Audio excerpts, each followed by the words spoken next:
বাংলাদেশে সবচেয়ে বেশি পাট উৎপন্ন হয় কোন জেলায়? বাংলাদেশে সবচেয়ে বেশি পাট উৎপন্ন হয় ফরিদপুর জেলায়। বাংলাদেশে সবচেয়ে বেশি উৎপাদিত হয় নিচের কোন ধানটি? বাংলাদেশে সবচেয়ে বেশি উৎপাদিত হয় বোরো ধান। বাংলাদেশে রূপা আমন ধান কাটা হয় কোন মাসে? বাংলাদেশে রূপা আমন ধান কাটা হয় অগ্রহায়ণ পৌষ মাসে। বাংলাদেশের কোন জেলায় সবচেয়ে বেশি চা বাগান রয়েছে? বাংলাদেশে সবচেয়ে বেশি চা বাগান রয়েছে মৌলভীবাজার জেলায়। বাংলাদেশের ইকো গবেষণা ইনস্টিটিউট কোথায় অবস্থিত? বাংলাদেশের ইকো গবেষণা ইনস্টিটিউট অবস্থিত ঈশ্বরদী, পাবনাতে।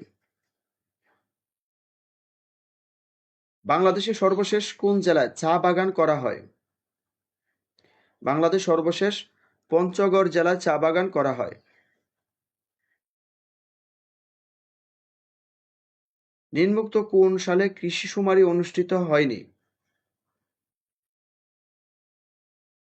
2015 সালে কৃষি শুমারি অনুষ্ঠিত হয়নি। 2008, 2019 এবং 1977 সালে অনুষ্ঠিত হয়েছিল। ম্যানিলা কোন ফসলের উন্নত জাত? ম্যানিলা হচ্ছে তামাকের উন্নত জাত। বাংলাদেশে বেসরকারি টিভি চ্যানেলের সংখ্যা কত? মার্চ 2025 পর্যন্ত টিভি চ্যানেলের সংখ্যা হচ্ছে 35টি। বাংলাদেশ টেলিভিশনের যাত্রা শুরু হয় কত সনে?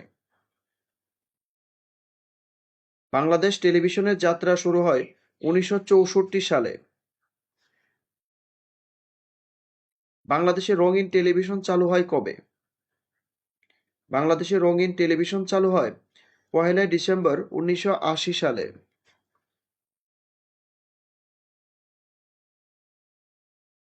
বাংলা ভাষায় প্রথম সাময়িক পত্র কোনটি? বাংলা ভাষায় প্রথম সাময়িক পত্র হচ্ছে দিগদর্শন।